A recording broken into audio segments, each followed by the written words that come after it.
I'm the Director of Programming at Hot Docs. It's great to welcome you to this evening with Werner Herzog. Folks, we also get a little bit of the house lights upstairs, thank you. And our thanks to Cinematheque Ontario, who's been our sponsor, our partner in this presentation this evening. Also want to thank the Goethe Institute for their support. And a note of personal thanks to Luki Stepetich and everyone at Werner Herzog Films for their great, wonderful support of this program. Just a note on the structure of tonight's talk. There will be no structure tonight. You know, I've seen a lot of people coming up to Werner, filmmakers, audience members, and having great conversations, and we're just going to have a nice conversation with about 500 and so people tonight. There'll be microphones on both sides of the floor. If you have a question, raise your hand, grab a mic, and we just want to keep it moving with the microphones going, and it will also get up to the balcony too for questions. Putting this evening together has been an incredible experience with obviously the retrospective as well.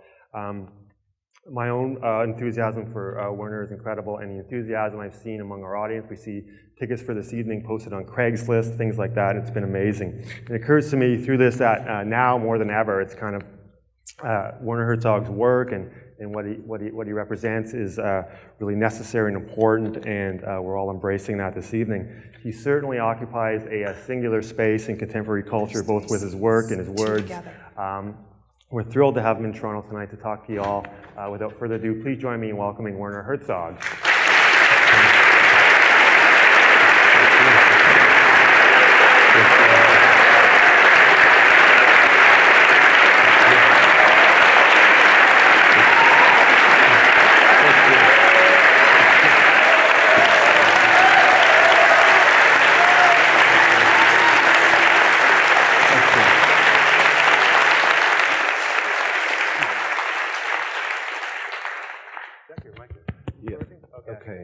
Seems to work. Yeah, it seems to work. I'll give you this back. So we're going to go to the audience pretty quickly, but maybe we'll just chat a bit first to get things going. I want to talk a little. We've been showing, obviously, doing this retrospective and showing many of the films, but I want to talk a little bit about what you've been working on recently, because I know this is the first time with Rescue Dawn that you've taken a documentary, Little Dieter Needs to Fly, and are now making a dramatic feature from it. Maybe we can start off by talking a little bit how that came to be. Rescue Dawn is a film I'm working on right now, editing it, and it fell in place that I could come here because it's a weekend here, and we are not editing over weekends. And actually the production was sort of troubled, as it happens quite often. And we had a hiatus of 6 months where there was no money for post-production. So all of a sudden, editing started, and it's going head over heels, and I'm 6 months behind some schedule, and I try to finish it quickly. But to the content of the film, yes, Little Dieter Needs to Fly is unfinished business. Too many things not really told in the documentary. Some vague remarks by Dieter Dengler that have a lot of background in Little Dieter Needs to Fly, and I always had the feeling it should be Christian Bale playing the leading character, because he has this kind of innocence and this kind of exuberance and also depth, and it was actually great joy to work with him. There were 2 other American actors who are phenomenally good. One is not so well-known, Steve Zahn, who did some remarkable films not very long ago, and also Jeremy Davis, a man who played in a TV production, Charles Manson, and he was very good at that. And I put together an ensemble of actors who are very strong together. It doesn't help you if you have an actor who dominates everything and has no real response and has no counterpoints. Sometimes I keep referring to Treasure of Sierra Madre. Having Humphrey Bogart doesn't do the job. You need real good other actors in it to make him look even better. So it was a very well balanced casting, and I think casting is a very, very important part of the work as a director in a feature film and in similar ways in documentaries as well, because you have to find your subject in the leading characters in a way that something comes across to an audience, something fascinates the audience about them. And I've seen some very, very fine non-fiction films recently that had phenomenal central characters in it, and that decides a battle then.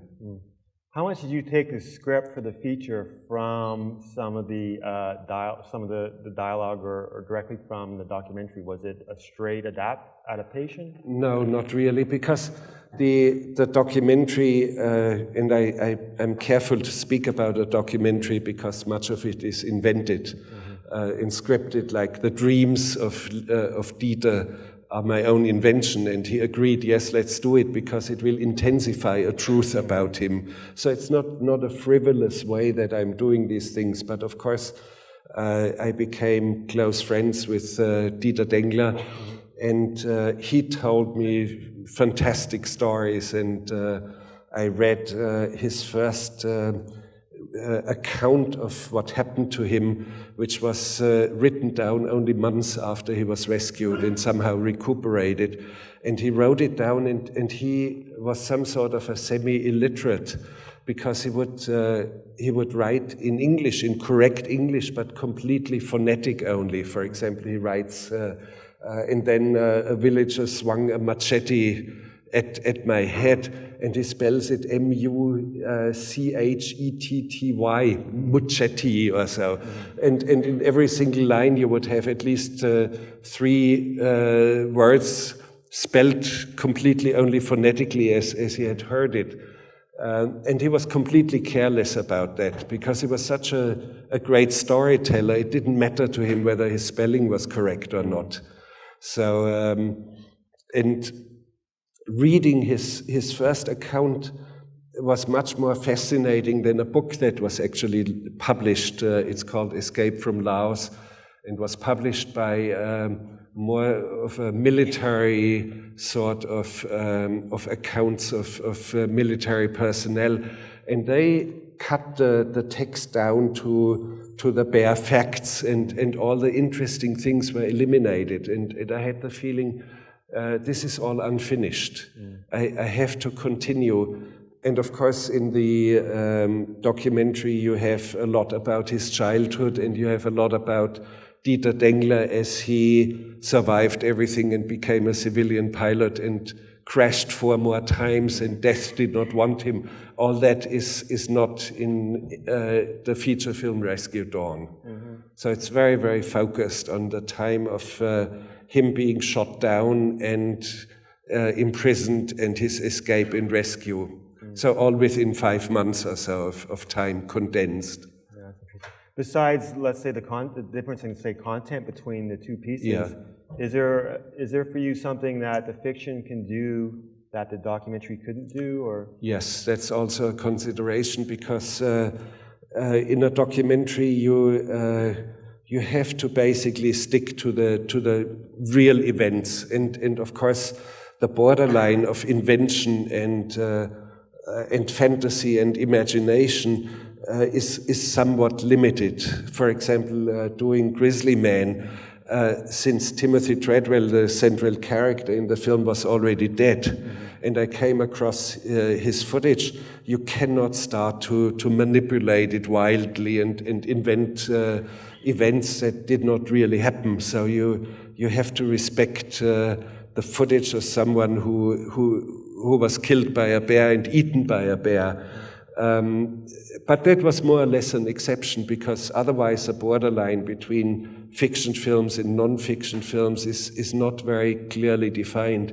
Even in the little excerpt you just saw, Even Dwarfs Started Small, I observed on the set all of a sudden that there was a one-legged chicken, and the other chicken went after that one and actually killed and ate it. So chicken are cannibalistic, and we do not know what we are eating when we are eating chicken. We've got the feeling, yeah, they are nice creatures, but they are cannibals, and they're vile. They're vile and base. I mean, they're really debased animals, and with a profound stupidity that is frightening. When you look into the eyes of a chicken, just look at it very carefully. It's kind of frightening because it's such a flat stare. Yeah. And what I also like about chicken is that you can hypnotize them. And the trick is you take the head of the chicken, put it on the ground, and with a piece of chalk, draw a quick line on the ground, and they stay hypnotized. And you can even turn them on their back, and they're staying there like this for a while. So these events, these creatures, or sometimes it's people who are not in the screenplay that fascinate me. All of a sudden, they come into the movie. Or like in Rescue Dawn, for example, I observed in one of the hill tribe villages in northern Thailand, close to the Burmese border, there were kids, little children. Number one, they were smoking. And there's a smoking 4-year-old in the picture for a very brief moment. And they had rhino beetles, I mean, very large, very frightening sort of beetles. And they had them on little threads, and they were flying, and they sound like strange helicopters. And there's one scene where a child is over the head of Christian Bale, who has been unconscious, and he wakes up because he hears a very strange buzzing noise like a helicopter. And those are things that I would incorporate in a movie when I see something very fascinating. It's not in Dengler's story, nor was it in my screenplay, but I take advantage of it because there's a strange life in it. It's almost like a documentary element in the fiction, or a found I'm very careful about speaking about documentary, but it's an element that brings pure life into a film. I would have done the same thing with Dieter Dengler, the real Dieter, in the documentary, had I observed that when we were near Laos, actually on the other side of the Mekong River, inside of Thailand. But I imagine searching for these moments then is part of the reason why you're always shooting on location, and I think rarely, if ever, in studios. Well, I have never shot in a studio. Yeah, it's too lifeless for me, and I like to be in an environment where the camera and shooting and the actors have to be very physical. And when it gets physical, I'm always better than in an abstract situation. But you have a script, and how much does that change then when you're shooting? It always changes to a certain degree. Normally, I don't look at the screenplay at all for the entire pre-production period. In this case, it took long until the money was found to do the feature film. And on the set, I had to look. I had to ask who's got a screenplay. What happened just before, and so how do we tackle it? What's the dialogue? And yeah. Let's have a quick look, and it stays fresh. Yeah. And I keep myself open for the surprises of the circumstances and the surprises between the people. How does your crew feel about that? Not all of them would follow easily. The continuity lady was kind of puzzled, and there's always a conflict between, let's say, those who have attended film schools or those who have worked for the studios. Right. And there's a strict performance, and many of them are shooting, following with great docility some storyboards, which is the utmost absence of life. You're like a bureaucrat now looking at a storyboard and trying to tell the cinematographer, place the camera this way, and close up there will be profile of someone, and in the background it's awful, and I think it's the instrument and the tool that distinguishes those who have no fantasy and have no courage to face a set and to start working with actors. Well, can we get the house lights up just a bit more because we want to see the audience? Thanks. Do we have, if there's going to be any questions, you raise your hand, you'll get a mic passed to you, and back there's a mic on that side, and there's a mic over there. With a white and we're ready to start taking questions anytime, and we want to see what direction you guys want to take this in. There you go. It's in the center, yeah. And then the next mic can be handed to someone over here. Go ahead. Yeah.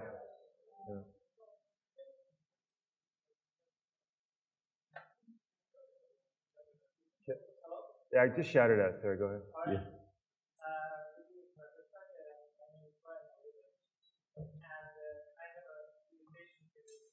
Can you speak a little bit louder? So it's very hard to understand you. Yeah. I have an invitation to my cinematic landscape, making the match to filmmakers whose work I love to watch. And you're one of them. And I'm wondering if I can send you yeah, later. No. Invitation to his screening. I have to leave tomorrow morning. Unfortunately, maybe you'll be back here with Rescue Dawn. But I do want to ask you about. You're here. Yeah, please go ahead. I have an exhibition in September during the film festival. Yeah, film festival. We're here in Toronto. I do not know my fate, what is going to happen. I have no idea whether I'm going to be here in Toronto or not. Yeah, but okay, yes, of course. If I'm here, I will look out for it. Okay. Well, maybe I'll ask the question in a little bit about landscape in your work, because I always thought of you as, in a way, a landscape artist, or landscape being very primary to your work. Yes, that's correct, yeah. So the question that you are posing has a background. It's not that you just want me to see your work, but you apparently have noticed that landscapes in my films, that landscapes in my films very often have triggered a story. Like my first feature film, Signs of Life, where I came across, when I was 15, I came across a valley on the island of Crete, high up in the mountains, and you look down and you've got 10,000 windmills, and they are spinning like crazy flowers, like an entire field. You cannot believe it. And for a moment I thought I was crazy, I was insane. It cannot be. And somehow I carried this image of this very, very strange landscape in me, and it became the central image, the central character somehow in the movie. And it happened quite often like that. Other filmmakers, like for example Ingmar Bergman, I always have the feeling his central experience is a face, and he starts from faces. Very often I start from landscapes. And I would like to point out two painters who have, or three painters, or four painters, Altdorfer, late medieval German painter, the backgrounds, very mysterious fantasy landscapes. In some of the landscapes in the background of Leonardo da Vinci, for example, behind Mona Lisa, there's an open landscape out there, and it's very strange because it seems to be a landscape purely invented. There's also a painter who is very, very important for me, Hercules Segers, completely unknown, was considered to be insane and a drunk in the early time of Rembrandt. Only Rembrandt took him seriously at his time, and he depicted landscapes that we have seen only from the 20th century onwards in painting. And of course, Caspar David Friedrich, the German romantic painter. Not that I'm so crazy about romantic literature or culture, but what is fascinating about him, the landscapes that he and people in landscapes and confronted by a landscape always seem to be interior landscapes, landscapes of the soul. It's not a backdrop. As you see it in commercials, for example, put the commercial somewhere in Monument Valley, or they have some spectacular landscapes, but it's always a backdrop to make the product looking better. In my case, a landscape is always some sort of a reflection of a state of the human soul, as if it was a dream landscape that is part of a human quality. And for example, in Aguirre, The Wrath of God, or Fitzcarraldo, The Jungle, is a landscape of fever dreams. It's a landscape of fantasies, or the desert in Fata Morgana has almost human qualities. So I very much like to work with landscapes. Sometimes I even think that to a certain degree I'm directing landscapes, as I'm liking to direct animals or directing actors. You can direct landscapes. So. Who has the mic? Whoever go.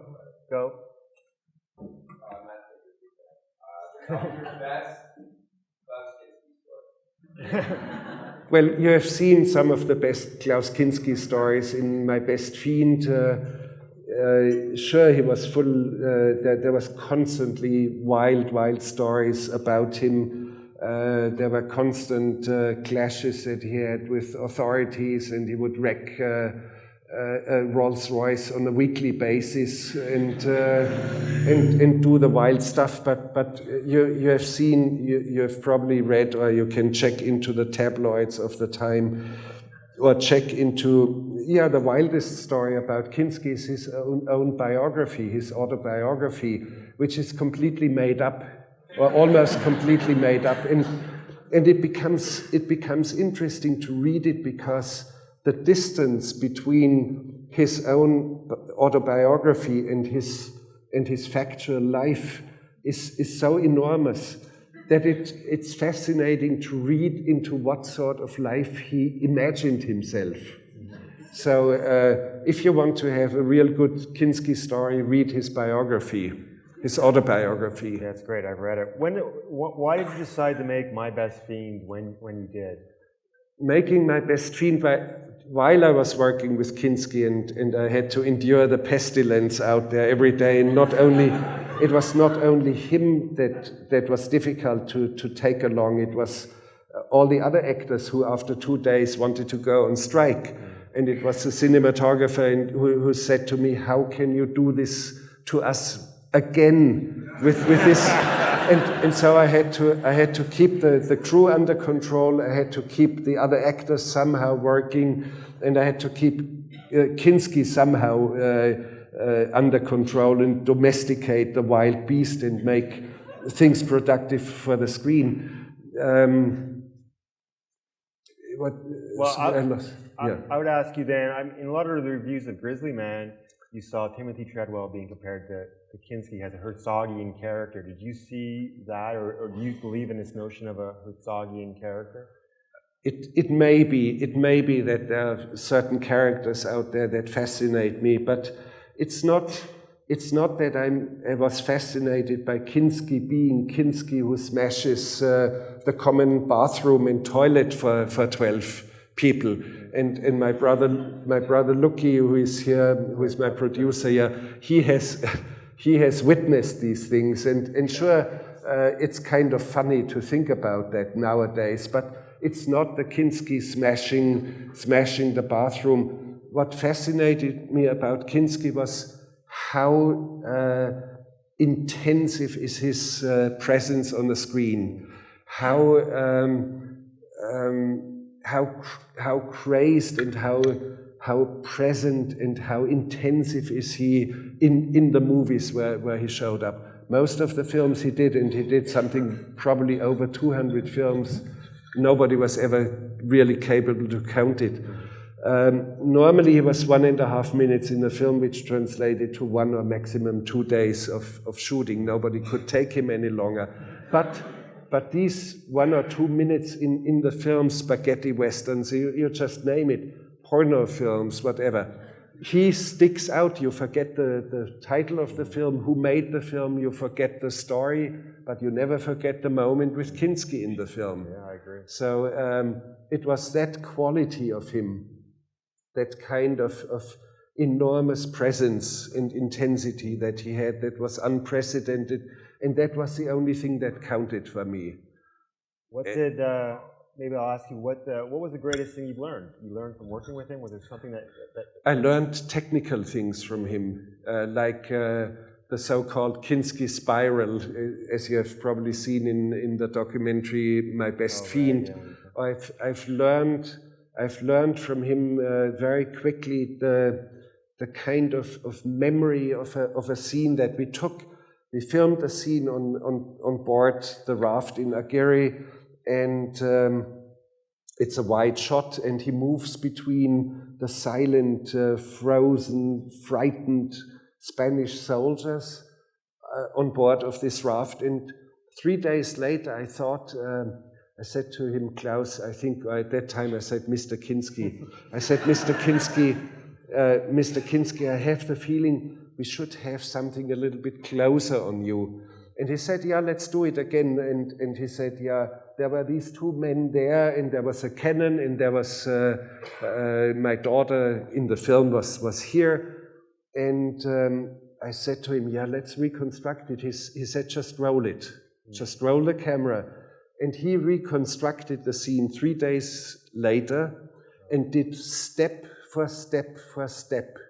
And every sort of movement and every moment of slowing down, identical, and I could check it later in the editing room. It was an identical copy of the movement. It was as if I had shot it with 2 cameras, the same action, but it was only 1 camera and 3 days apart. Wow. So technical things. I learned from him a lot about costumes. He was incredible about costumes. He was great in sensing the light, in sensing the camera, no matter what foolish thing a partner would do if you were the partner and the camera was behind you. He would just shift his weight slightly and he would know he was on camera again. Or somebody would block the light here, this reflector. He would just lean a little bit somewhere and he would have the light. But he does it he would do that in a very intensive scene, and at the same time he had this awareness of the technical apparatus, and very, very impressive how he would do that. Amazing. And of course I learned how to deal with dialogue, because he never learned any dialogue, and how to make an actor to say it anyway. Right. Very, very difficult and hard lessons, but I learned a lot through trial and error, and I learned a lot through defeat. Yeah, I bet. A question here? Okay, we'll go here, then we'll go there. Go ahead. I've been thinking a lot. Yeah, it's working. I've been thinking a lot about what you said last night in your acceptance speech, and I was hoping to elaborate a little bit more on one of the points. You talked about how simple reality in and of itself you don't find all that interesting.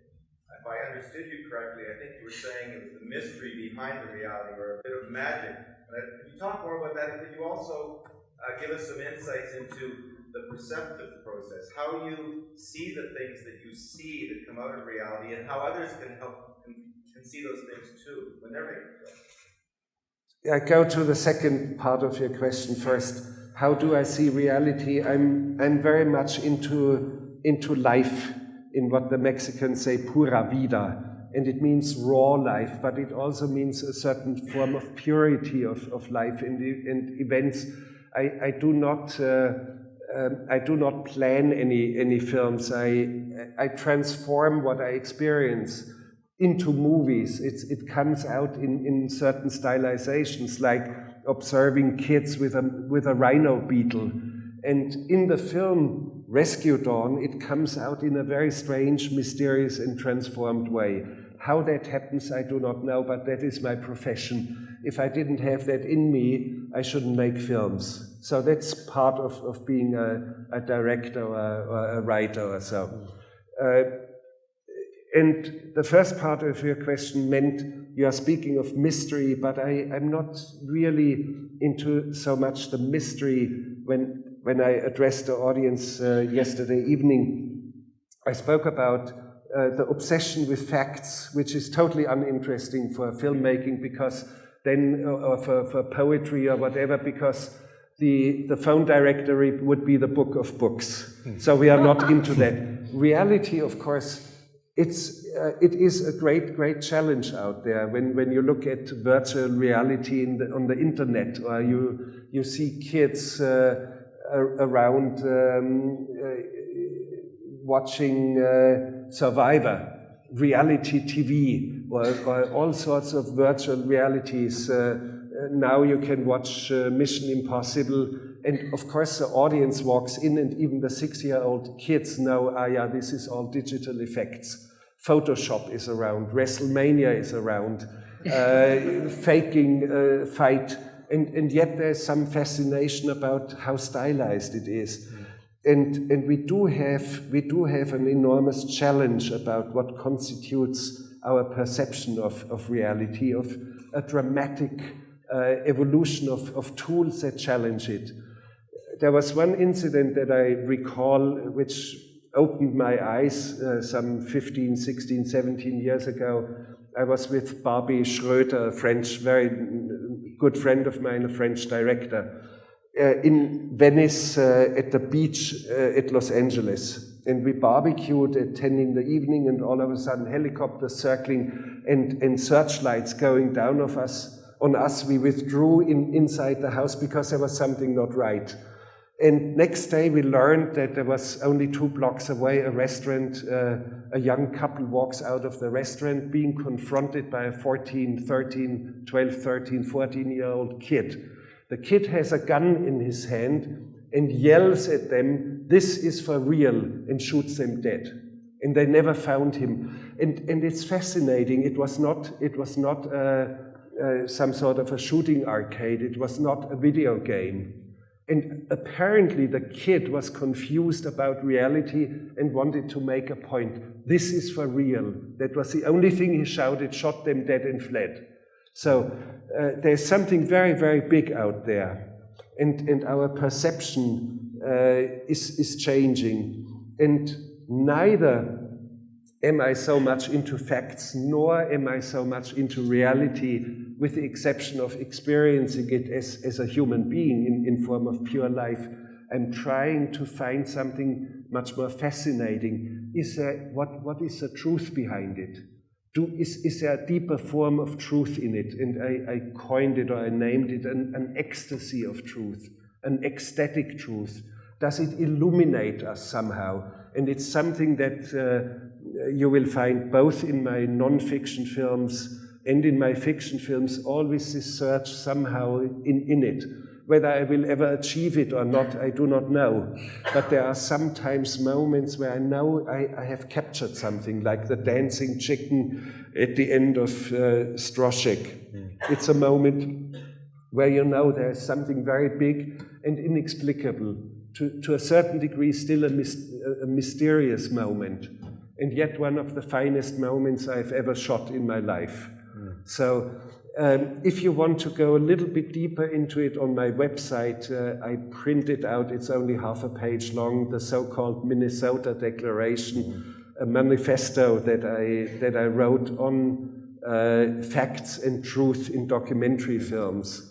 And it's in very short sentences, basically what I think about ecstatic truth and about invention of facts in order to create a truth, a deeper truth, an ecstasy of truth. You wrote that in 1999, yes. Which it's a great document. You got to read it if you haven't. Were these ideas that have been percolating for a while and came to you more clearly, or are they something that you started out with? No, I never started to be theoretical about my work. I just did my work over many years, and I always felt, why is it that in non-fiction films we still have the Academy Awards for the kind of noble causes, and done in a way like a TV film, a political TV film would be done with utmost political correctness. And there were many things that bothered me. And I was completely jet-lagged. I had flown to Italy doing an opera, and I was awake all night. And finally I turned on television, and I found one very insipid documentary at midnight on Italian TV, and turned it off. And at 4 a.m. I was still awake, and zip on the television, and there was a hardcore porno, which Italian television is allowed to do late at night. And all of a sudden I thought, yeah, this is a naked truth. There's something, something that transcends just pure fact and pure fornication. And I thought, I was very angry at that night because I couldn't sleep, and then I wrote down this manifesto very quickly, because a few days later I was in Minneapolis, and it's called the Minnesota Declaration. I didn't want to, they did a retrospective, the Walker Art Center in Minneapolis, and I read the manifesto to the audience, and I said, I would like to have a real majority one day. And this is the moment, could we call it the Minnesota Declaration, but I need your acclamation. And there was an acclamation by the audience, so I had the majority, and now it's the Minnesota Declaration. But it gives a little bit more insight. And we'll be doing a Toronto Declaration later tonight. Over here, go ahead. Yeah. Hi. I was curious about, you were talking, that's loud. You were talking about the life and the illumination. Do you think that can be achieved through, like, you have these film movies now by Peter Jackson and George Lucas that are just a completely, an artificial reality. Do you think they have any potential to, in that respect? Have you ever thought of making a film like that instead of directing the landscapes? You mean a film in virtual reality? Yeah, or a film that's so computer enhanced that it sort of, there's no natural spaces. Not really. I don't think I'm the one who would be capable to do that, because my whole upbringing points to something different. I grew up in the Bavarian mountains, didn't even know that cinema existed until I was 11. I made my first phone call when I was 17. So this sort of technical instruments are kind of foreign to me, and I have traveled on foot once in a while, and that means experiencing real raw landscapes and walking through it, and experience life and encountering people, because when it's hot in the summer and you have no creek to get any water and your canteen is empty, you have to knock at the next farmhouse and ask the farmer whether you can fill your canteen with water. So you have to speak, and when you encounter people under such circumstances, there's never any small talk. They ask you, where do you come from? And I say, I come from this and that town, and it's 1,000 kilometers away. And they say, did you come on foot? I said, yes. So from that moment on, there's no more small talk. You have the very essential conversations with anyone who runs into you. So I'm more into some very, very basic and essential experiences. In virtual reality, I would not dismiss it, because I'm a great admirer of digital forms of creating, for example, dinosaurs. One very, very beautiful, and there are now attempts when you look at King Kong. King Kong, of course, behind all the King Kong film, and I'm speaking of the new King Kong, by Peter Jackson. Behind that film, the story isn't that great. Of course, it's a popular myth, but behind it, there's a monumental achievement of human ingenuity, of computer-created dinosaurs. And it's normally, when you looked at computer-created realities in action movies, Terminator or whatever, it was more the mechanics of it. All of a sudden, there are moments, like moments in King Kong, where the digital effects are taken to a very strange, almost poetic level. When the dinosaurs are rolling over each other, all of a sudden you have the feeling, this is really wonderful. This is a very, very big achievement. So I would not dismiss it at all. I would dismiss it if it only serves a purpose of action and wild explosions and whatever. If it goes beyond the sheer mechanics, I'm very much for it. It's a wonderful, incredible tool, and behind it is decades and hundreds of years of great ingenuity, of mathematicians, of computer experts, of you just name it. It's one of the greatest tools we have got into our hands now, and they are pretty much available for amateurs nowadays. I mean, obviously you haven't used digital effects in your work, but you have made what you Well, I do have digital effects, like in Invincible at the end, the strong man lifts his kid brother out of millions of crabs on a strange island and lifts him in the air, and it's actually when he's dying, when the strong man is dying, and he sees his brother in a vision, and he lifts him up at his jacket, at his neck, and opens a hand, and all of a sudden the kid flies away over the ocean. You can only do it with a digital effect, of course. So, and I would not, and it's so obvious that it is a digital effect. When it becomes so obvious, it's a fine way to do it. But I personally am not so much a user of these instruments. We played 2 films as part of the, what we were labeling documentaries, as part of the documentary, Fata Morgana and Lessons of Darkness, which you call science fictions. Yes, some sort of science fiction. Some sort of science fiction. Tell me about your interest in, why would you call these works science fiction? Well, Fata Morgana is a film about the creation of the world, about paradise in the Golden Age. And there are apparently landscapes out there that you have not seen that way, and we are able to film mirages. A good part of the first section of the first segment of the film is filming mirages. You can actually, it's not hallucinations. Mirages are a reflection of a real object through heated strata of air in the desert. So you can film a bus that is moving out there, and like pencils, human beings appear to be floating around it, and the bus disappears. And actually, when we shot that, we thought it was just a mile away, and we rushed over there because these tourist buses normally have cooled water, and they have ice cubes. And we rushed there, and for the next 10 miles, there was not even a track of anything. But you can film it. And there was a fascination about it. And of course, in The Wild Blue Yonder, footage that I came across shot by real astronauts back in 1989 on board a space shuttle. Very, very strange and beautiful footage. And also footage shot by a musician who is also an expert diver, who filmed it under the ice of McMurdo Sound in Antarctica. And you've got a layer of ice as thick as 10 meters, like this entire room here, but the sun is so intense during the austral summer that it shines through, through the ice, and underwater you have the feeling that the clouds are all frozen. And in this water, for reasons unknown to me, you can see 1 mile into the distance.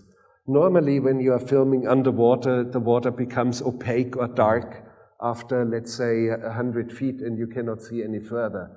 And it looked so strange and so beautiful, as if it could only have been shot on a different, distant planet. And the material, and in the film, it claims that this was shot on the outer reaches of the Andromeda Galaxy. And it's funny because a newspaper here in Toronto interviewed me over the phone, and they wanted to know where was it shot? Was it really National Science Foundation footage from Antarctica? And I denied it flatly. I said, no, this was shot in the Andromeda Nebula. And Henry Kaiser, who actually filmed this footage, the diver and musician, I told him, Henry, if they ask you, and they half an hour later they called him, and he said, yes, I shot it, and I shot it on Andromeda. So, and it's a documentary. yes, and they kept coming back at me and coming back. Was it really? And I never answered back, and I think they didn't publish the article. Probably not. You see, the fact checkers are taking over to such a degree that they cannot absorb a fantasy anymore. And this is very partly hilarious, partly sad. We'll go over here, and then we'll go back there. Go ahead. Oh, so you go. You got a mic. Go ahead. This is a question about an article as well. What did you think about that New Yorker article that made you out to be such a madman? I think it's all right. It only overemphasized a little bit that the crew and me had never worked together, and it happens quite frequently that a crew does not fully understand what I'm doing, but they follow it anyway. So nothing very specific about it. Well, the journalist was on the set for a couple of days and saw a couple of things that normally you do not see. It wasn't bad at all, and I cannot complain. So, but it's just an article. So what? Yeah. But over the years, there have been a number of legendary tales on productions and otherwise that have come out. How generally do you treat, let's say, the myth? Well, this article in the New Yorker did not start in any new legends. It was pretty much matter of fact, so that was all right about it. But of course, in the media, you see the wild things sprouting, and I do not invent them. For a very simple example which illustrates it. In every single 5-line biography made on me, it's mentioned that I worked when I was 21 years or 22 years old, that I worked for NASA. Right. Doing a film. Fact is, I actually was in Pittsburgh on a scholarship, returned the scholarship fairly soon, and had to make a living, and there was a production which did 14 films about new propulsion systems that were developed for NASA. I mean, some of them very theoretical and very exotic and will never come into existence. And I could have probably done one of these films, but then immigration got wind that I had left my visa status, and they summoned me, and I knew they would hand me my expulsion orders back to Germany. So I rather chose to go to Mexico instead. But I never made a film. But now you read in the media, yes, I worked for NASA, I made films for NASA, and now recently I read that I abandoned a promising career as a NASA scientist in order to become a filmmaker. So you just can't waste your life in trying to correct here and correct there and writing a letter to the editor here and there. It sprouts even wilder after that.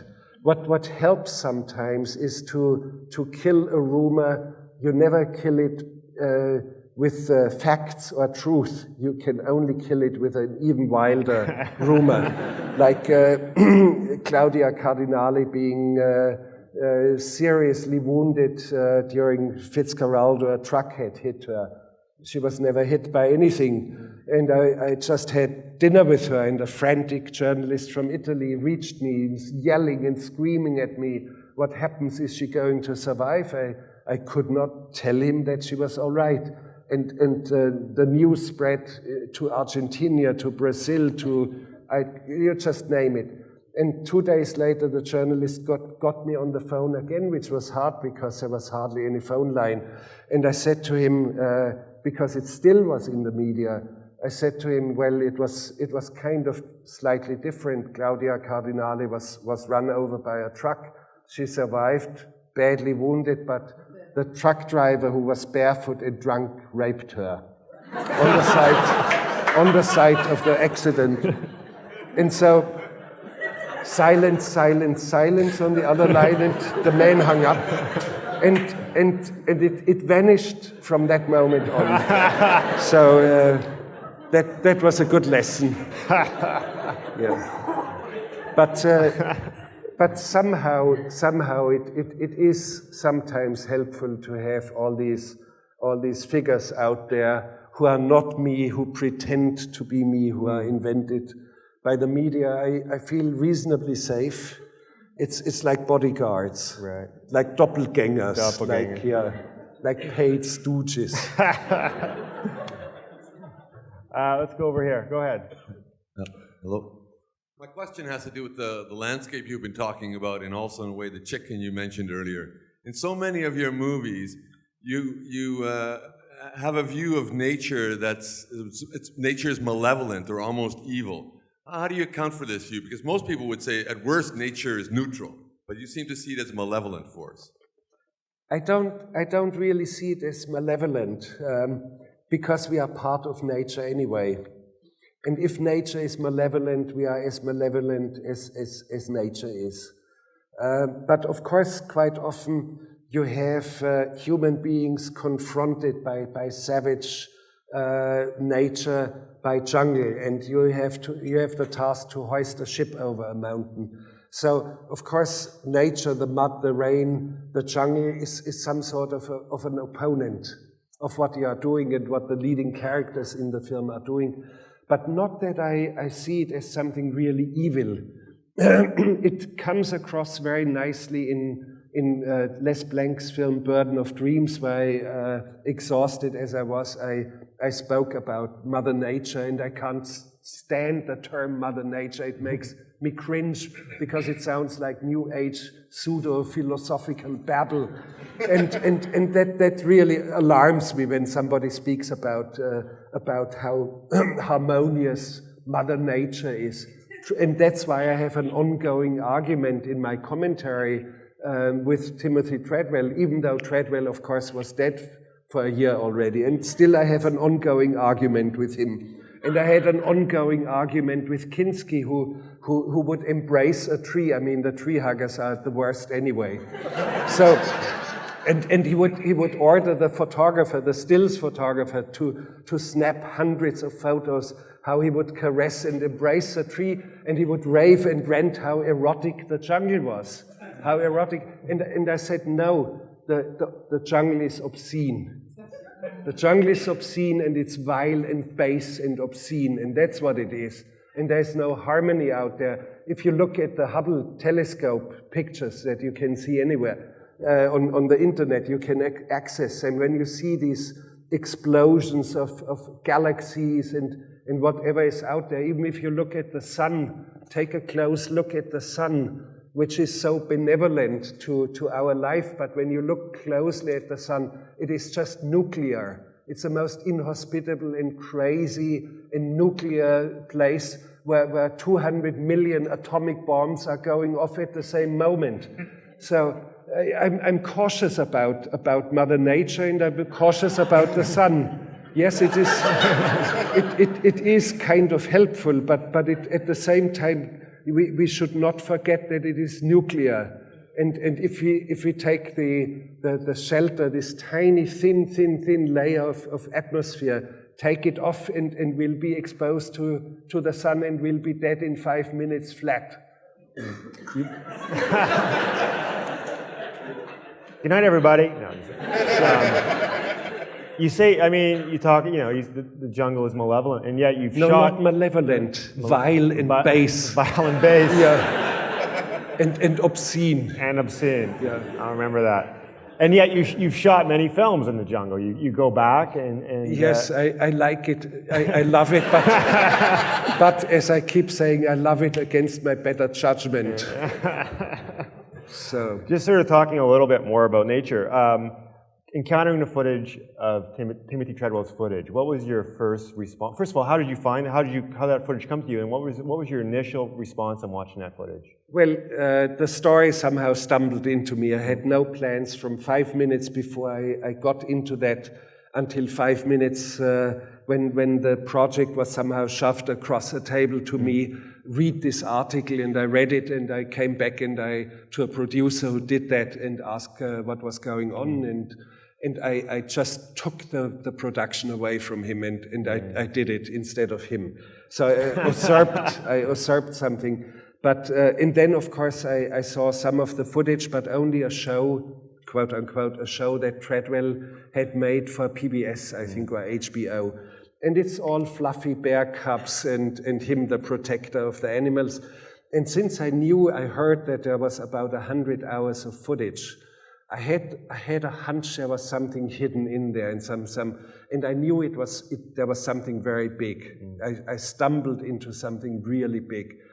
And after I shot my part of the film, only then, when it came to editing, and editing was done in 9 days, I looked at this footage and I just could not believe what I saw. It went so wild and got wilder and wilder, and the editor, Joe Beanie, who works with me since quite a many years and done 8 or 10 films with me, he just couldn't believe it either, and we had to step out of the editing room, and both of us did not smoke at that time. We went down out into the street and smoked a cigarette. And we had to calm down and go back, and the next footage was even wilder. So we knew there was something really, really big out there. And of course, at the same time, you have to do justice to the man. You have to, it would be very easy to denounce him. It would be very easy to make him look like a fool. Of course, he was some sort of a saintly fool, but that was only one side of him. He made a lot of sense.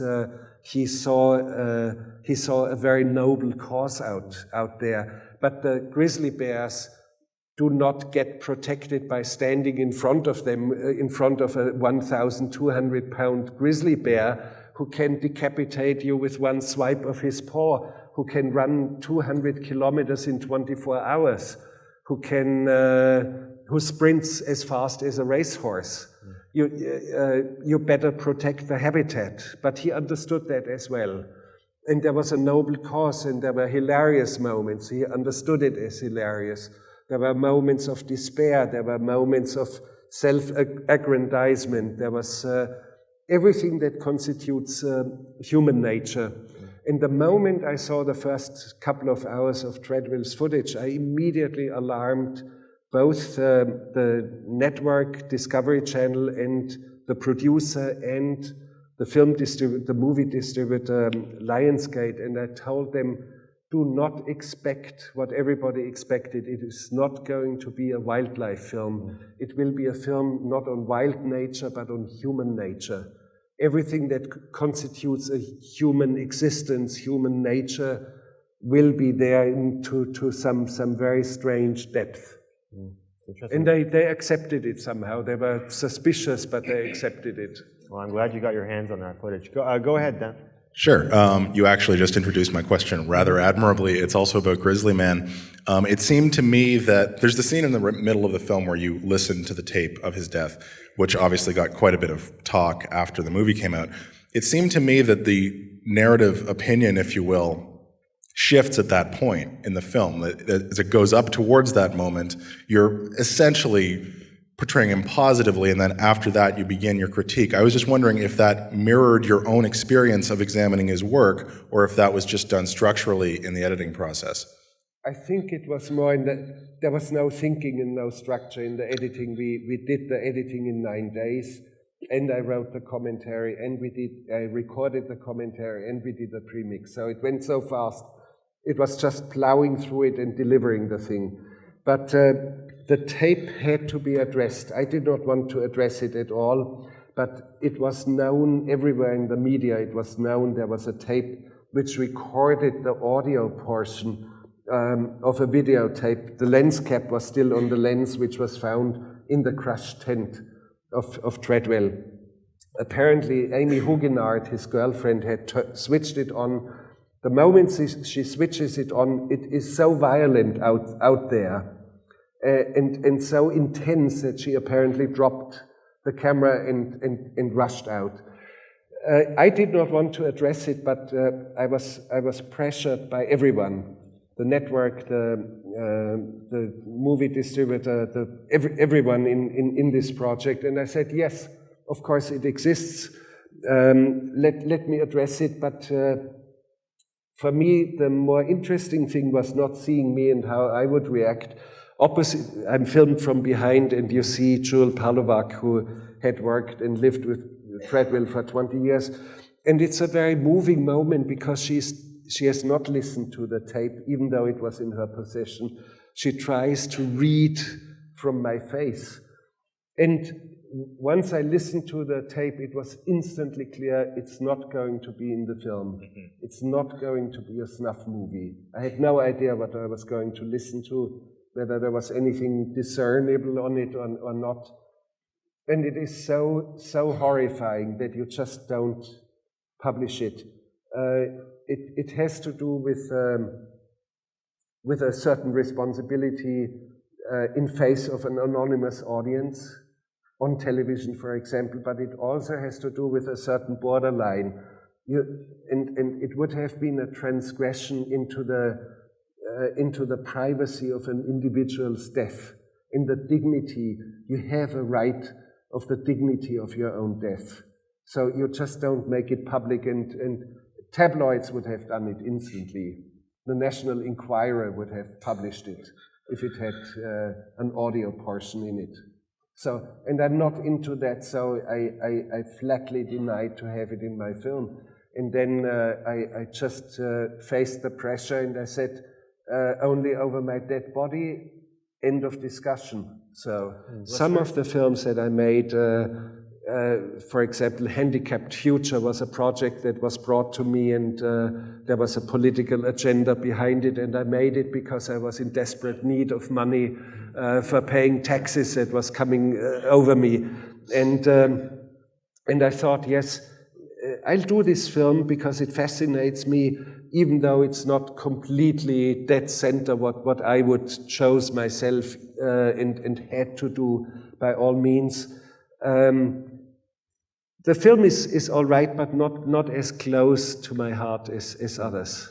And what makes a film like... And may I add one thing? I always had the feeling I should not, when I'm in desperate need of money, which happens once in a while, I should not go and make commercials, as other filmmakers quite often do it.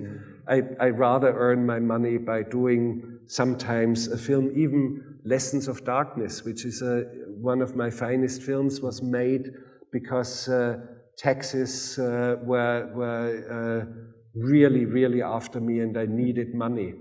And I was, and a TV channel, an executive proposed to my brother and to me, why don't you do a film about the heroic deeds of the firefighters in Kuwait? And I took a look at it and I said, no, it doesn't look right, but I had the feeling I could do something else, something deeper.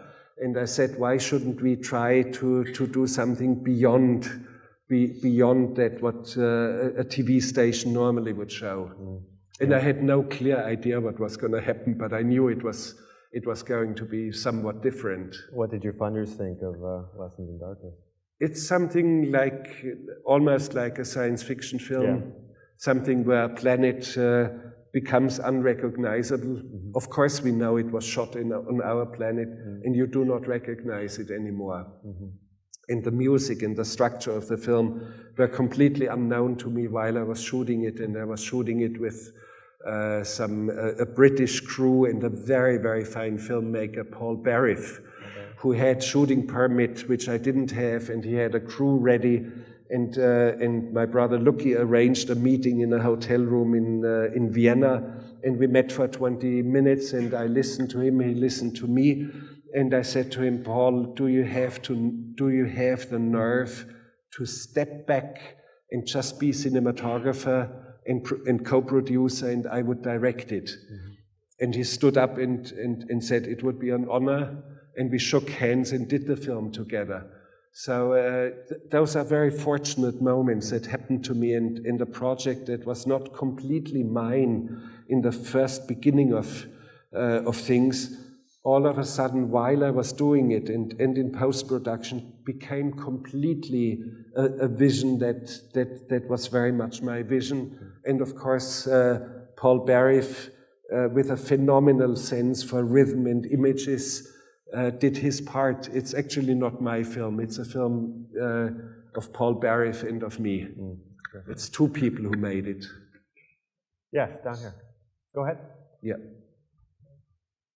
My sense is that we need to go through an ego death and recognize a place beyond all polarities in order to really awaken. And I'm wondering, was there, if I may ask, a moment in time for you that was maybe painful, that helped awaken you? Well, that is a very profound question and not easy to answer. I would not speak, as you propose it, of the death of an ego, because all of us have a sense of identity. And I do carry a sense of identity within me.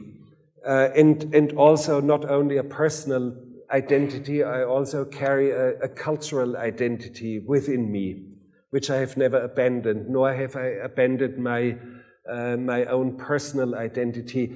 But of course, I've never been on an ego trip, like you see it sometimes in Hollywood. There you find directors or actors who are completely and utterly on an ego trip. I've not been into that. Hopefully, I do not know as clearly, but I hope I have not been into that.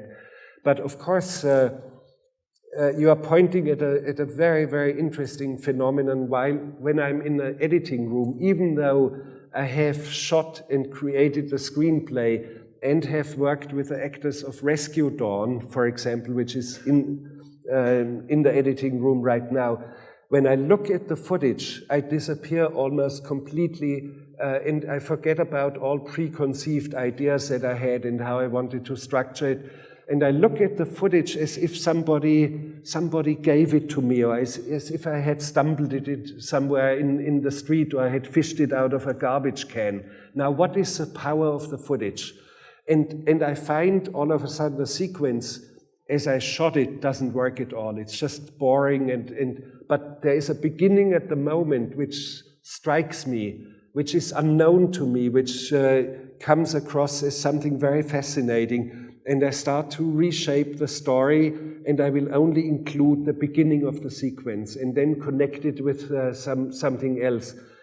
Again, it is not the death of ego, but it's reducing the ego being confronted with my own footage. But I do not think that it should be a maxim of filmmaking that you are stepping completely outside and you have no ego anymore. It would be unhealthy. I think it would not be all right. You just better take a look at yourself once in a while and check out, have you become a clown? Have you become completely ridiculous like many others? So... I'll just ask a quick follow-up. Do you like think about your films in terms of analyzing them, or think about them thematically, or psychologize anything about? No, I'm against psychology anyway. It's as bad as the Spanish Inquisition, which tried to wrestle and force the nature of your faith out of you. And now psychology is a mistake of the same magnitude in our times, where people become uninhabitable, like when you illuminate a room until its last corner with strong lights, and there's not one dark corner left. A room becomes uninhabitable. And when you look around in Hollywood, almost everyone has become uninhabitable, and I do not want to deal with them. It's something that has done too much harm. It hasn't done good to anyone. So I'm not into psychologizing myself or my films. Of course, sometimes in retrospect, like in a moment here, and being confronted with questions, of course I start to question it myself, and I do find common denominators sometimes. I do find things I haven't seen so clearly or haven't articulated yet, but I'm not into self-analysis. I'm not into analysis of my own films, because, and there's a reluctance to do it, because academia is trying to do that to the grave detriment of films. They have destroyed literature and they have vivisected literature beyond recognition. Now academia, with its lifeless absence of human pathos, is trying to invade and usurp filmmaking. So let's keep them under the lid as long as we can defend it. So I'll just go over there. Go ahead. Yes. Yes, that. Oh, hello. Where? Yes, that would be me. I'm passing. Just raise your hand. We don't know where you are. Hello, there. Yes, Okay. Yeah. Yes. Hello. Hello. All right. I am passing on a question from my brother who could not be here. He is an aspiring filmmaker, and you have become a bit of a dragon in his head, in that he always talks to me saying, "Oh, Werner Herzog, he's so damn good. How do I get over him?" And you're sort of this boulder in his head that he's always trying to crawl over. Now, under the assumption that all image makers, whatever, have always had those dragons they've had to conquer, I don't know if you have any advice I could pass on to him about how to destroy you in his head. What was the question? I did not hear it. I'll do my best to synopsize that. Yeah. His brother has a dragon in his head that... I can cut out the poetry if you like. Yes, I hope it's not me, that kind of dragon, and tell your brother he should rather look out for many others that make wonderful films that are beyond of what we are seeing. There's a fantastic, almost explosive movement in documentary filmmaking or non-narrative, non-fiction filmmaking. I do not want to be the dragon in anyone's head. So I should rather duck and hide when I see your brother, when he shows up. I think in a straight fight he'd win. But if he's an aspiring filmmaker, I point him at other filmmakers who, for example, like Jonathan Cowett, whose film Tarnation I saw just 2 weeks ago on DVD, and the man made his film for $380. And it's a phenomenally bold and disturbing film, and just a very wonderful achievement. And aspiring, do not look after one single person. Look around what's there. What sort of styles are there? What sort of perspectives are there? What sort of results are there? Do you watch a lot of other filmmakers, or? Well, not really that much. I have seen a few films on DVD recently, and I started to discover someone who was kind of suspicious for me all my life, Robert Bresson, the French, because you read in the magazines sometimes, he was so influential. I had the feeling, I saw one of his films, it wasn't that good either, and what do you mean by influential? And all of a sudden I discover a diary of a country priest, and I discover Au hasard Balthasar, and I'm just stunned how beautiful and how deep and how accomplished these films are. So now but since I have traveled a lot and I've made 4 films back to back in 1.5 years, so I didn't see much of movie making. I think last year, 2005, I saw 2 films in movie theaters. One I do not recall. The other one was a film where I was invited by New Line Cinema, and it was a film that disappeared after less than a weekend. But I kind of liked it. It was a film about, a feature film about college kids going to Cancun in Mexico on these spring rides and the only point of the film, the only focus of the film, and I thought it was very honest, was who gets laid first. That was the only point of the movie. And for that absence of pretentiousness, I liked it. But that was about it. But I like to see films. I really like to see films, and I really like to see them together with an audience. So that's the mother of all experiences, seeing it with an audience and not on DVD. But sometimes there is no other way. And if you live in Missoula, Montana, or in Stevens Point, Wisconsin, the only access to some of the real good films would be DVD or sometimes TV channels who show it. Sure. Let's go up there. Go ahead. Hi, Werner. I'm sorry I've lost my voice. I wanted to touch upon hope. I feel that two of your films, Wheel of Time, and in a very different vein, The White Diamond, are incredibly full of hope. And The White Diamond is in my top 5 most favorite movies. And when you gave that example of the young teenager killing that couple, saying this is for real, it made me think of, again, without going into psychology, the wounded psyches, the very wounded souls and hearts of the younger generations and their interior landscape, the exterior landscape that they live within, many of them. And I'm just curious how, if you can just sort of address the idea of hope and how you see, when you reference that story of the teenager killing that couple, how you see the meek inheriting the earth, that idea of hope. Well, the story about the teenager, I told you because apparently there was a conflict about reality within the kid. And it was disturbing and fascinating. But of course, in quite a few of my films, there is a real great feeling of hope, and you named 2 of the films, but I would like to add 2 more films that immediately come to mind. Fitzcarraldo gives you hope and encourages you to dream your own dreams and to somehow try to live your own dreams. And when you really want to see a film about hope, it is Land of Silence and Darkness.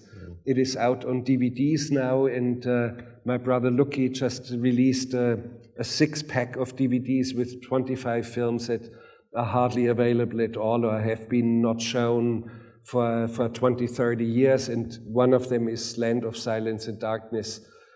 What else about hope? There are quite a few. Little Dieter Needs to Fly is a film about hope.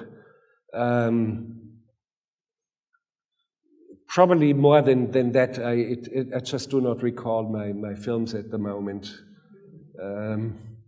Yes, but of course it is an important moment in quite a few of them.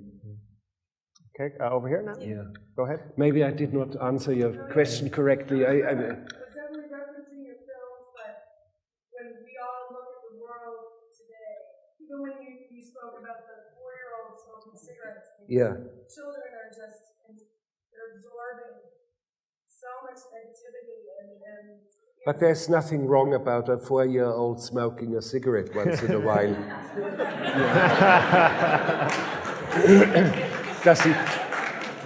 You don't have to abandon hope because of such a thing. That is the message of hope right there. Yes, right, but I still haven't properly answered your question. I think there's more to it. When I saw The White Diamond, yeah. It was such an incredible experience for me. A range of emotions, living someone's dream, and Brad and his dream, his booster. And then I translate that into the lives we live, the world we live in. Yeah. I'm curious how you see hope existing. Yeah. I get it more now. It's difficult to. Well, I'm not a very optimistic person when it comes to longer range future of our civilization. Too much of it doesn't look right and doesn't feel right, and we have separated too far from some very basic things. And I believe that the publication of the Manifesto of the Unabomber created such an enormous fascination among readers because he speaks exactly about the same things. He speaks about separating us in a highly technical civilization, separating ourselves from some very basic things that are quintessentially human. and that the ship is steering in a direction that I see as a dangerous course. And I'm not speaking just about global warming or the ozone layer or things like this. I see ourselves on a very, very dangerous course. So I cannot be too optimistic. Yet in some human beings that I have on film, I do see genuine signs of hope and something genuine, something very deep, something still intact, which we should keep. We have to keep our eye on that, on those people. But otherwise, I cannot give you much courage otherwise. She's speaking of like an overriding theme. Do you see any overriding sort of purpose or mission in you as a filmmaker? No. I'm not on a mission. I'm just in life. And I never would like to be a missionary. Over here. Hi. My question is about the land of silence and darkness, which was very painful to watch, but it was all about hope, I think. You just talked about it in the scene that this boy, who was born deaf and blind under the water, and he was touching the water, and it was so close to human nature, and it changed me and it moved me. I was wondering, what was the difference between working with people that are deaf and blind? What was the difference between working with them and actually people that can actually see and hear? Yeah. So you seem to be one of the few who has seen Land of Silence and Darkness. I recommend the film to you because it's my deepest film, for sure, and the one that has more hope in it than any other film. Yes, when you work with people who are deaf and blind, who have no concept of abstract things, in many cases have no concept of language, and of course in all cases have no concept of what constitutes cinema. With a leading character, over 50-year-old lady who in her childhood could hear and see, so she had experienced the world, was in possession of speech and became deaf and blind through an accident. And of course I explained to her somehow that you could see cinema like a moving image on a screen, and I gave her the camera to touch it and to experience, and I explained to her in a tactile alphabet, this was a film and it was going to be recorded on it in touch, and it bends and it's fed. So she loved to touch the camera and find out, here was a lens and there was film and there was an engine, and she liked to touch it when the engine was going because she felt the vibrations of it. So, but in other cases, sure, we met young people who were deaf and blind from birth. So how do you deal with a situation like that? Of course, I always would identify myself by greeting them, taking the hand, and encourage them to touch my face and to see how tall I was and what sort of dress I would wear. More introduction you cannot give. How do I smell, for example? Went close so they could take a sniff, a whiff. And then otherwise I would only let them touch the sound recording and the camera equipment, and of course I would not know what it was and they would not know what we were doing there. So that's the only sort of contact you can make in such a case. And that was that, and I thought it was all right. With Finny Straubinger, the leading character, I did a couple of unusual things. She, for example, was never able in her life to do mischief. She was never able, being deaf and blind, to break the law. So I put her on my motorcycle and I went out to the place where today now is the International Munich Airport, which was some sort of a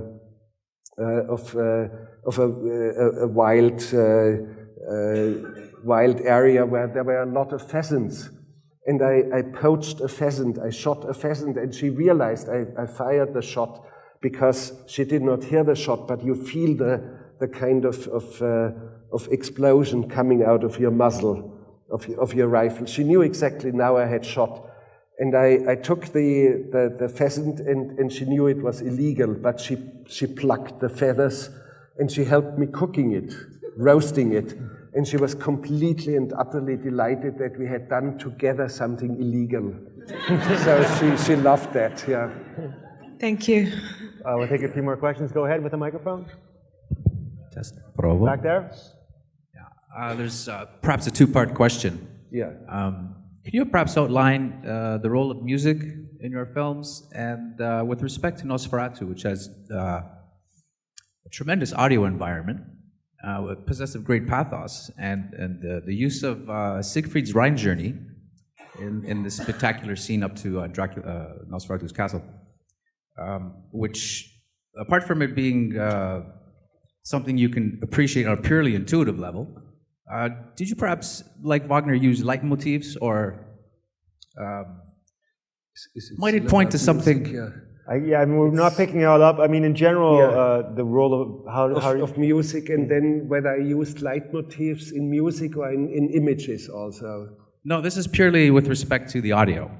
Or I should say, if it might have a literal Yes. component. For example, Siegfried slays a dragon. He's a hero. Is there a hero? Are there dragons in Nosferatu? That sort of Unfortunately, representation. it's very, very hard to understand you acoustically, even though it's loud enough. I think just a general question about the music. Yes, well, I try. I'm very sorry, but it's acoustics here, which makes it very hard to understand. Yes, music, of course, plays a more intense role than in any other filmmaker that I know. And I'm working very intensely with music. You can see it, for example, in Grizzly Man. If you look at the DVD, there's the music session with Richard Thompson. And I'm never in the control room. I'm with the musicians, and I'm experiencing it with them, and I explain to them and about rhythm of the film. Yes, music is a more important part in my films than in any other films that I know, with a few exceptions like the Taviani brothers in Padre Padrone, a wonderful, great, deep, very, very accomplished film. And a Bengal filmmaker, one of the greatest ever, Satyajit Ray, like The Music Room or in some other of his films, a wonderful sense of music. Polanski is also one who is quite good with music, even though I don't like his films that much, but he's really good with music, and a couple of others. And of course, sometimes there is such a thing like a leitmotif in the music, but it's not only in the music, it is also motifs that come back at you. And they come back at you from one film to the next, and all of a sudden, five movies later, it pops up again. So there's an inner link between films, like, for example, the circular movement of the car that is driverless and goes in circles and circles in Even Dwarfs Started Small, or, for example, the same motif in Signs of Life about a gypsy who does not find his people anymore. He has lost them, and apparently he's going in circles and will never find them. Or you find this motif in some much later films again. It's not only a leitmotif within one specific film, sometimes it goes beyond many other films. And I really like to work with music, and I'm not really using it as quite often it is done. It is a creative part of what constitutes my films, and not that the projection of light ever changes. It's always the same projection, but your perspective, you as an audience step into it in a different way, with a different mood, with a different kind of opening your senses, eyes, ears, everything.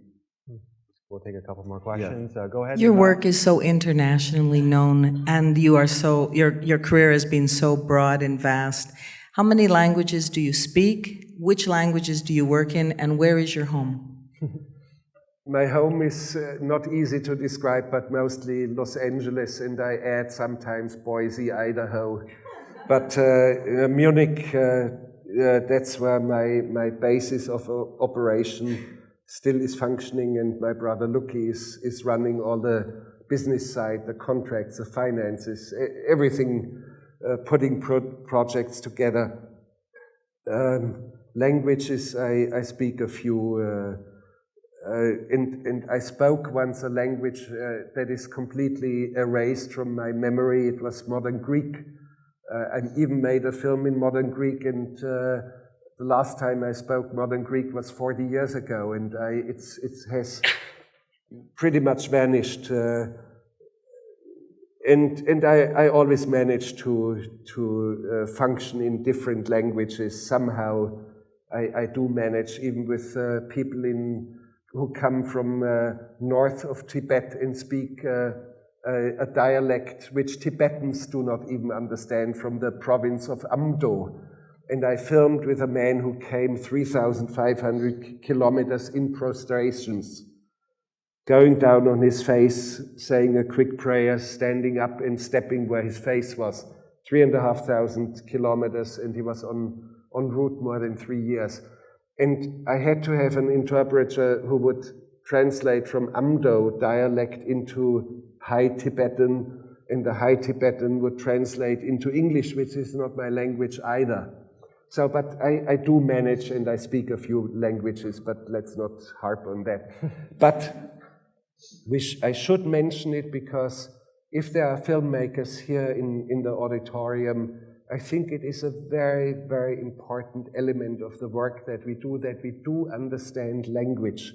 And you understand languages much better, your own language, by learning at least one or two major other languages. Very, very helpful.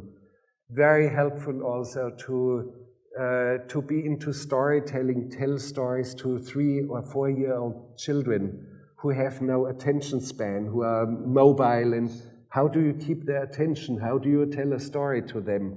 So it's language, storytelling, foreign languages. How do you tell a story to a child who doesn't understand your language, and you have to be capable to tell a story anyway? That is very, very helpful for filmmaking. Regardless of whether you're making documentaries or narratives, Regardless, yes, it's storytelling that's primary for you? It's one of the key elements. Of course, I'm always trying to develop a grammar of images, and I'm always trying to find out about our human condition. Okay, that's good. Whoever has the mic, sorry. It's working, I think.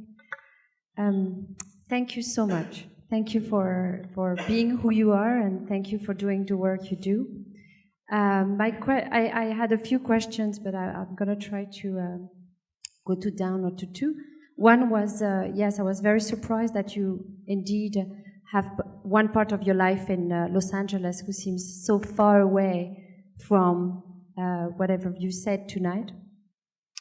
And I was wondering if that was maybe because I do work in the industry, and I come across a lot of young filmmakers who have incredible stories, who are trying to do some work, but unfortunately run into the big machine. And little by little, they are told, wait, your story, why don't you take this away? Why don't you take this away? Et cetera, et cetera. And I'm sure you're familiar with that, even though you are Werner Herzog. I was just wondering if you could maybe tell us or tell me if it's how difficult is it for you, even at your level, to make your films, and with the integrity you want to make them with? There's sort of two questions. She's surprised, first of all, that you live in Los Angeles, so maybe you can talk a bit about that. But also, I guess was wondering if you're living there because it makes it easier for you to make films, or is it indeed still difficult for you to get your projects off the ground? It's always difficult to make films, but we shouldn't lapse into the culture of complaint. It's difficult in Los Angeles, in China, in Japan, in Argentina, you just name it.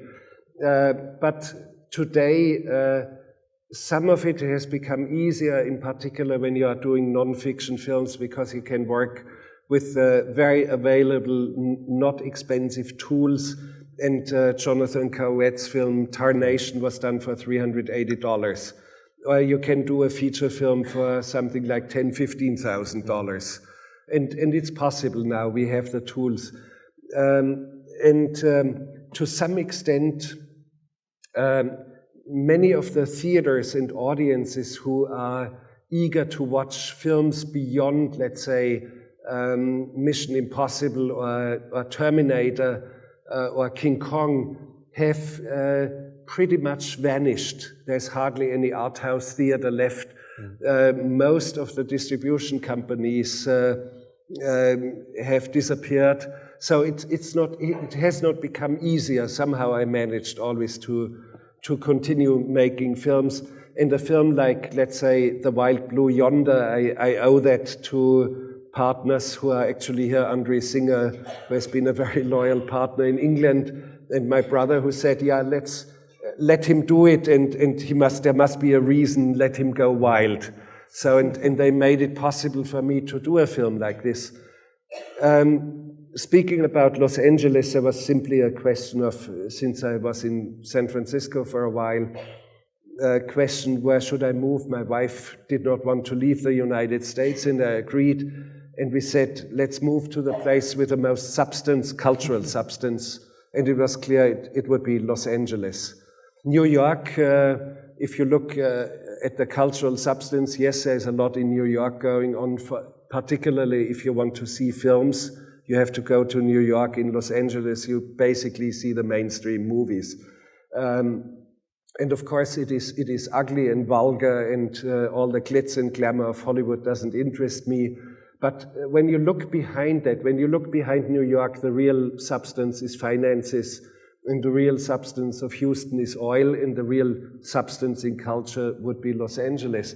And only 30 minutes from where I live, there is an archive, nobody knows about it, and it's a NASA archive with millions of photos and test results, and also films shot by astronauts. Nobody knew about it, and I found it still sealed in its original laboratory plastic. Nobody had even looked at it, and I can find it. Or there are many of my friends. They are not in the film industry. They are writers or musicians or mathematicians or a magician, for example. And so I like Los Angeles for that, and I like Los Angeles for that things are getting done, and you do not need the film industry, but it is pleasant that all the actors are living there. And when I did The Wild Blue Yonder, all of a sudden I thought, oh, it should be Brad Dourif as an agent.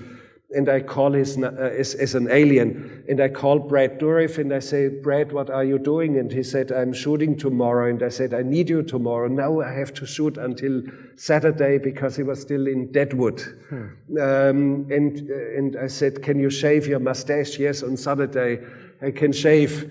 And I said, let's go on Saturday then. And we went out of town, and everything that was shot with him, I picked him up 3 miles from where I am, and we drove out a couple of hours, and everything that was shot with Brad Dourif was done in 1 day.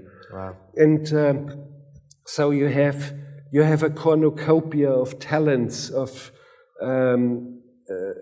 creative energies, of instruments and tools available. That is kind of very helpful. But you don't need to be in Los Angeles to make films. Just don't dream about it to go there because you want to be in the film industry. The film industry has to call you and has to drag you in by your feet or by your hair, and then you have a chance. But they never dragged me into it, but I'm there anyway. Were you ever, I mean, you made one kind of studio-funded film. Were you ever? No, not studio-funded. Which one do you mean? I was thinking of Nosferatu. No, Nosferatu was not studio-funded. There was only a negative pickup deal by 20th Century Fox, and they acquired the rights, I think now the world distribution, actually. That's what they acquired. But the amount of money wasn't that high. Yeah, it was actually scandalous. They should have invested much more. Do they come to you with scripts or?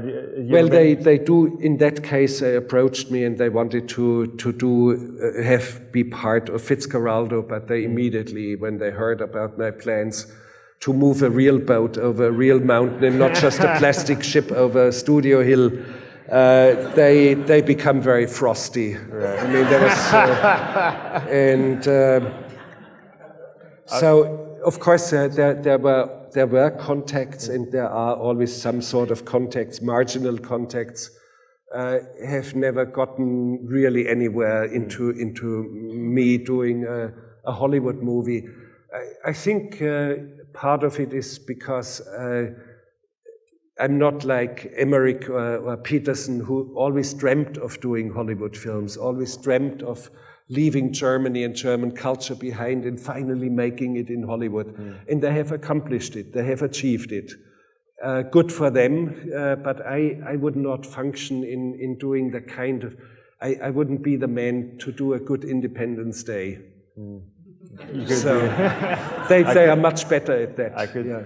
Is there a film that you've always wanted to make, though, that you haven't yet been able to? Yeah, there's one or two, like The Conquest of Mexico, but that is one of those projects which is so expensive that you need the participation of a studio and a major star or one or two major stars, and you only get access to that money if I had, for example, a blockbuster success, 250 million box office, domestic in the United States. I would knock at my door and ask, don't you have a dormant project about the conquest of Mexico? And it would cost only $100 million or maybe 90, only 90. Jeez. So, of course, I would do it for much less than that, but you have, the industry is functioning according to very, very specific rules, and they are dictated by the market, not by the stupidity of the studio system, nor the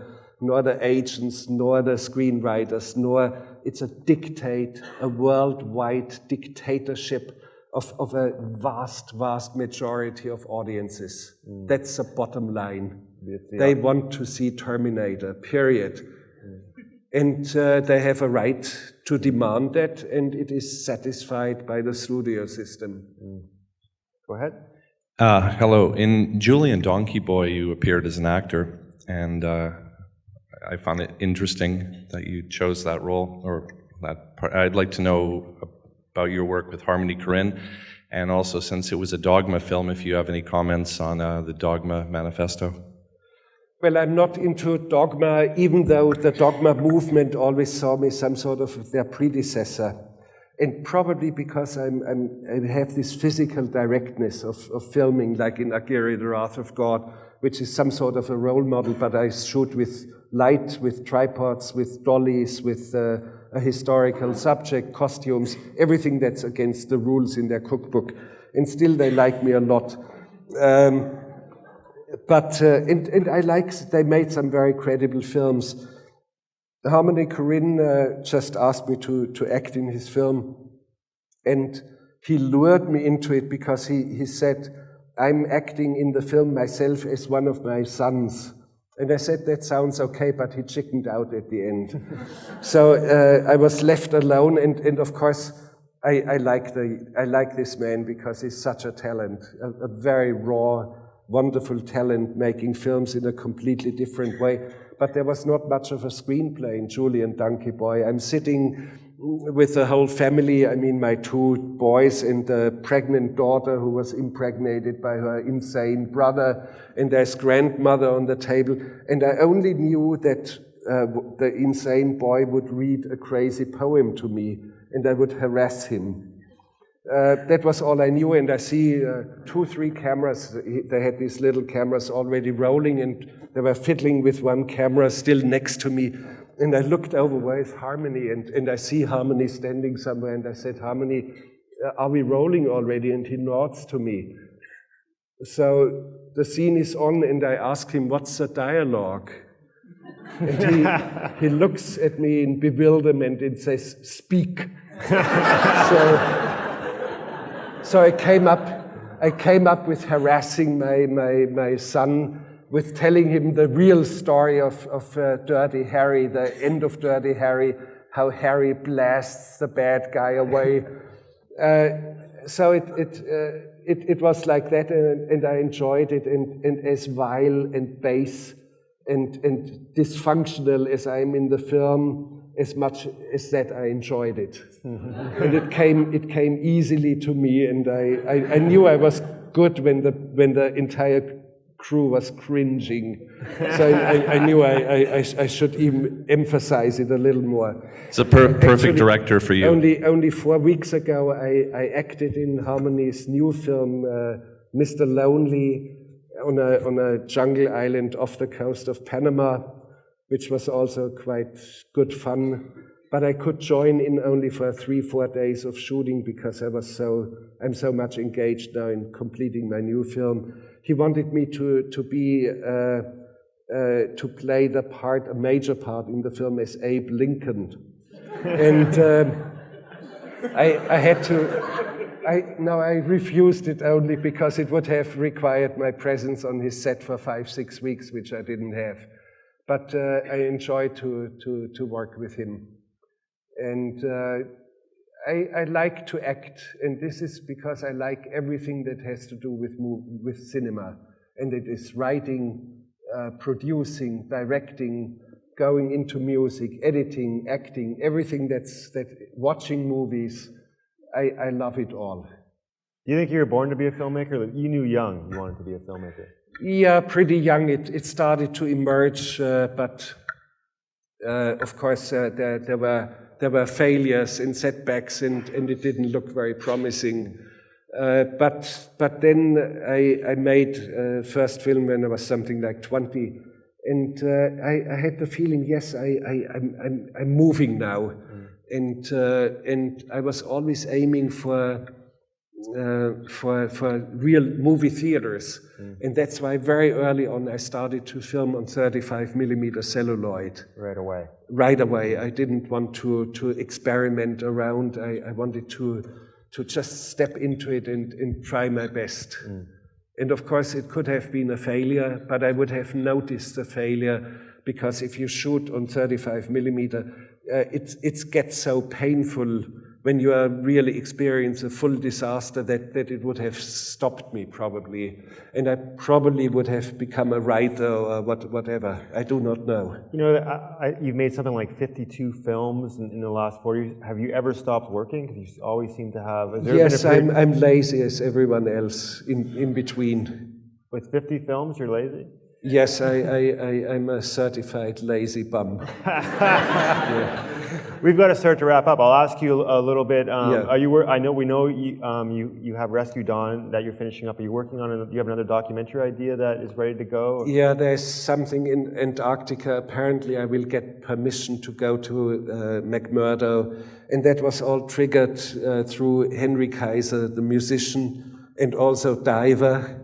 He's working as an expert diver, collecting samples of protozoa at the bottom of the Ross or McMurdo area, and I somehow seem to have a chance to get there, and I would also like to shoot part of a science fiction film there, which might be part of it. There's something like a trilogy emerging: Fata Morgana, The Wild Blue Yonder, and a new film that somehow continues from the end of Wild Blue Yonder. Would you put Lessons of Darkness into that mix as sort of a similar? Yes, Lessons of Darkness would also somehow belong to that kind of family. Yeah. Right. But it will be wilder than Lessons of Darkness. Great, I look forward to that. And Rescue Dawn is almost finished. We'll see it. No, not almost. I just started editing 3 weeks ago, but in 10 days I think I'm through it. But then there's other elements of post-production which are more time-consuming, like music and sound effects, and very few digital effects, by the way. In a very early sequence, a plane crash sequence, some of it is digital effects. You see other planes rolling towards a target. You do not have these planes flying anymore, so it has to be a digital effect. but the real final impact on the ground was done with real fuselage and real explosion and a real man flying and being propelled by an explosion into the scenery, which disintegrates on the ground. So I tried to avoid the amount of digital effects to the bare necessities. Whatever I could do for real, I would do for real. Has kind of parting words, do you have any advice for aspiring filmmakers to leave us with? Oh yeah, for aspiring, I don't have real advice for anyone, but I would only say if you have some clear vision, go for it, don't be afraid. Do your film, and if it's, do not complain about no production company or no TV network is picking it up. Look around for the examples of young filmmakers who come up with no money at all and they make wonderful films. And they emerge from all over the place. You don't know where to turn. You turn around this way and 5, 15 are from here and 20 from there. And you see it. You saw 1,600 films that were sent in for consideration for hot dogs. So just don't be afraid. Work. If you are able-bodied, you should be capable to earn some money and earn it out in real life. Do not earn it in academia. So go out and be a bouncer in a sex club and work there for 3-4 months, and you have the money to do it.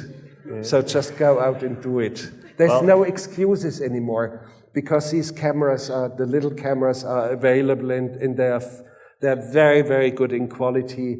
You have no excuse anymore. Good way to end. Thank you for coming to talk to us, Werner. Thank